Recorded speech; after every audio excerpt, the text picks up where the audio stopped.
Marc Rich was an international commodities trader, hedge fund manager, financier and businessman. Active in the spot market for crude oil, he became a commodities trader. He was best known for founding the commodities company Glencore and for being indicted in the United States on federal charges of tax evasion and illegally making oil deals with Iran during the Iran hostage crisis. He was in Switzerland at the time of the indictment and never returned to the United States. He received a controversial presidential pardon from U.S. President Bill Clinton on January 20, 2001, Clinton's last day in office.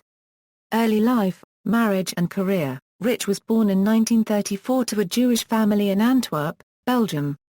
His parents were working-class Jews who emigrated with their son to the United States in 1941 to escape the Nazis. His father opened a jewelry store in Kansas City, Missouri.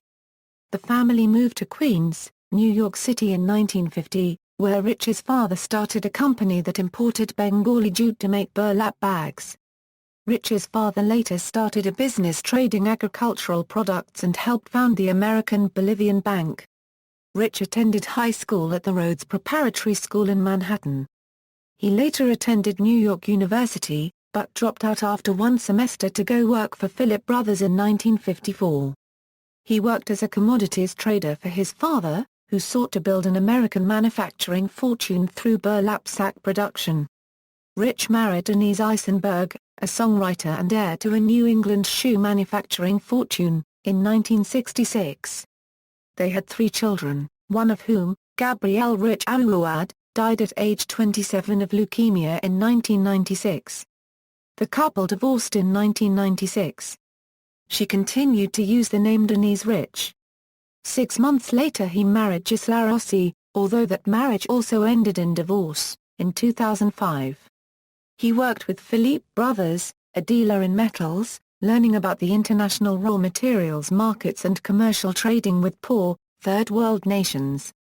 He helped run the company's operations in Cuba, Bolivia, and Spain.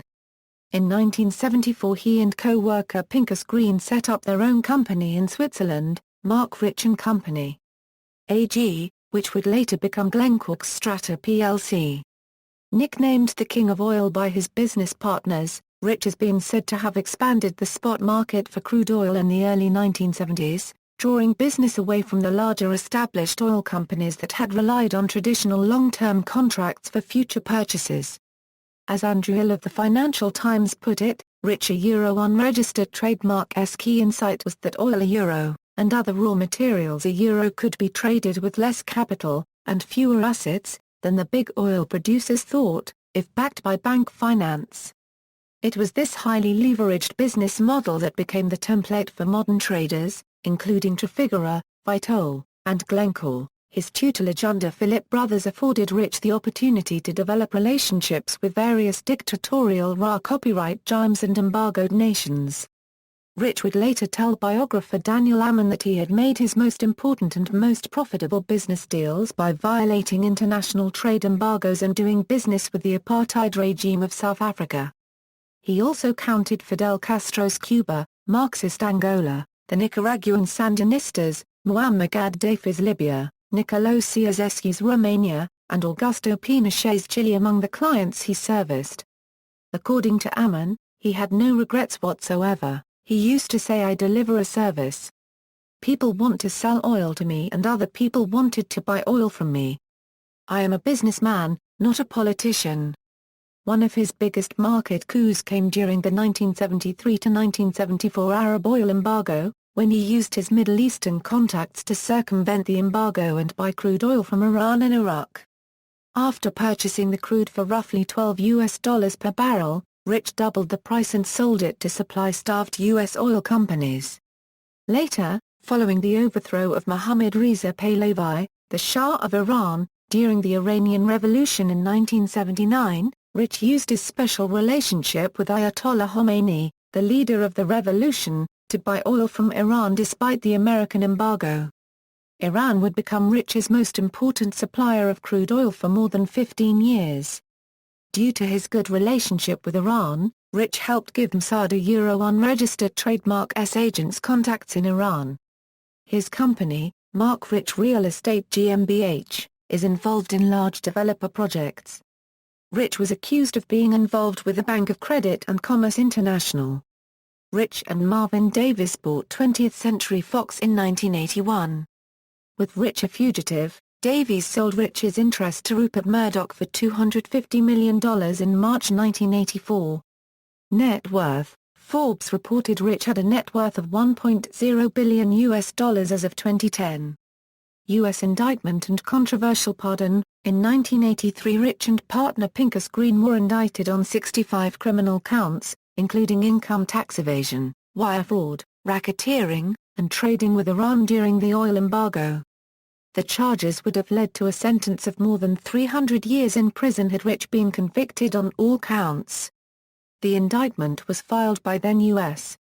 Federal Prosecutor Rudolph Giuliani. At the time it was the biggest tax evasion case in U.S. history.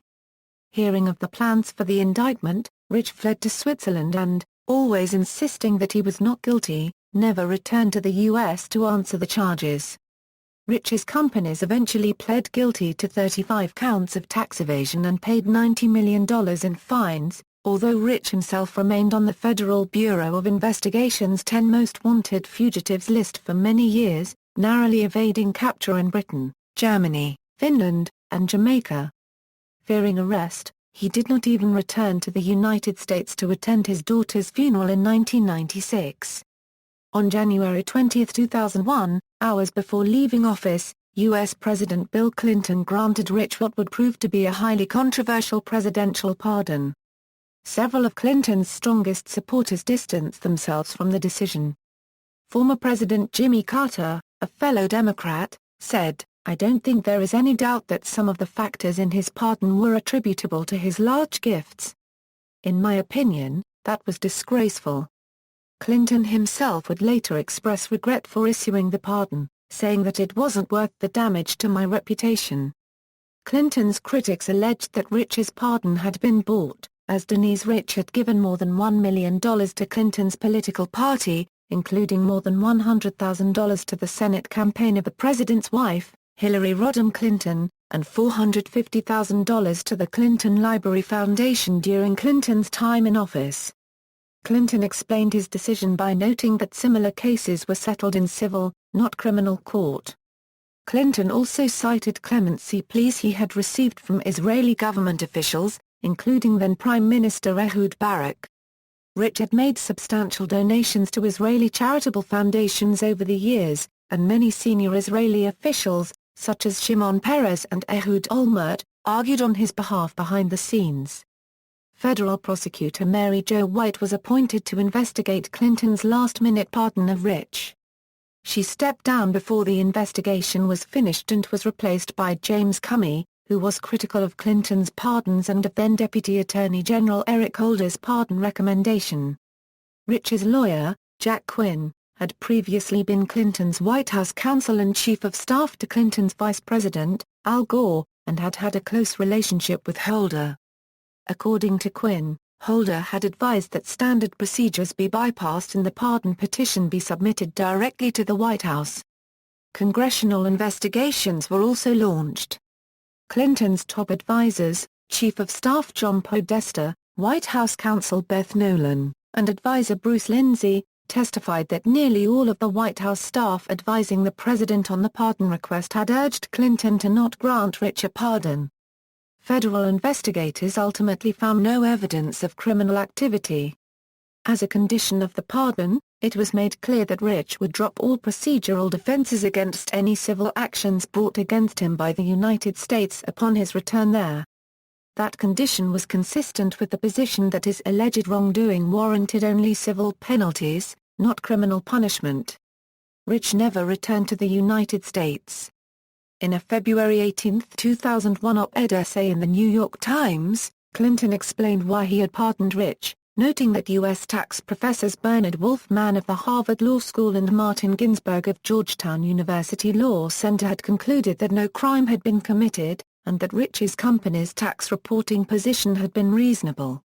In the same essay, Clinton listed Louis Scooter Libby as one of three distinguished Republican lawyers, who supported a pardon for Rich.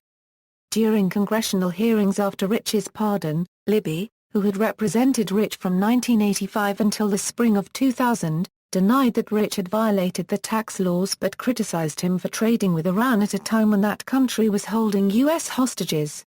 Legacy: Glencore International AG was a corporate successor to Marc Rich and Company. It merged in 2013 with another firm to become Glencore Strata, headquartered in Bar, Switzerland. Trafigura Bayer BV, based in Netherlands, is another corporate successor, though unrelated. Trafigura AG is the main office, based in Lucerne, Switzerland. Citizenship: although Rich believed that he had relinquished his United States citizenship when he became a citizen of Spain, an appeals court ruled in 1991 that, for purposes of U.S. law, Rich remained a citizen and therefore was still subject to U.S. income taxes.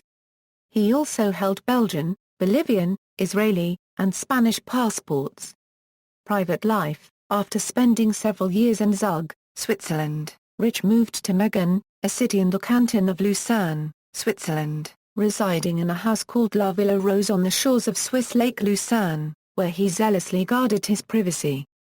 Rich owned property in the ski resort of St. Moritz, Switzerland, and in Marbella, Spain. He was an art collector and friends said he lived surrounded by Renoirs, Monets and Picassos. Rich was a strong supporter of Israel throughout his life, having donated around $150 million to institutions such as the Israel Museum, Tel Aviv Museum, research centers and theaters over the years. Death: Rich died of a stroke on June 26, 2013, at a Lucerne hospital. He was 78 and is survived by two daughters, Ilona Skarchta Rich and Danielle Kilstock Rich. He was buried in Israel. Awards: in May 2007 Rich received an honorary doctorate from Bar Ilan University, Ramat Gan, Israel, in recognition of his contribution to Israel and to the university's research programs. He received the same honor from Ben-Gurion University of the Negev, Beersheba, Israel, on November 18, 2007.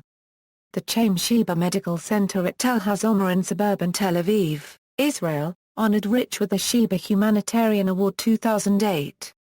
Former recipients of this award include actor Michael Douglas, actress Elizabeth Taylor, and former U.S. President Gerald R. Ford. See also: Bank of Credit and Commerce International, Bill Clinton pardon controversy, list of people pardoned by Bill Clinton, notes. Footnotes.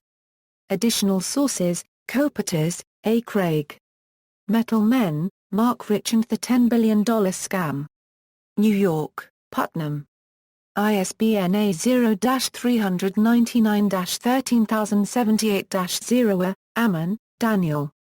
The King of Oil, The Secret Lives of Marc Rich. New York, St. Martina Euroes Press. ISBN A0-312-57074-0. Landa, George. A Pardon to Remember. The New York Times. Retrieved May 12, 2010. A detailed account leading up to the pardon. Justice Undone, Clemency Decision in the Clinton White House, Report of the House Committee on Government Reform, Marc Rich, Hero or Villain?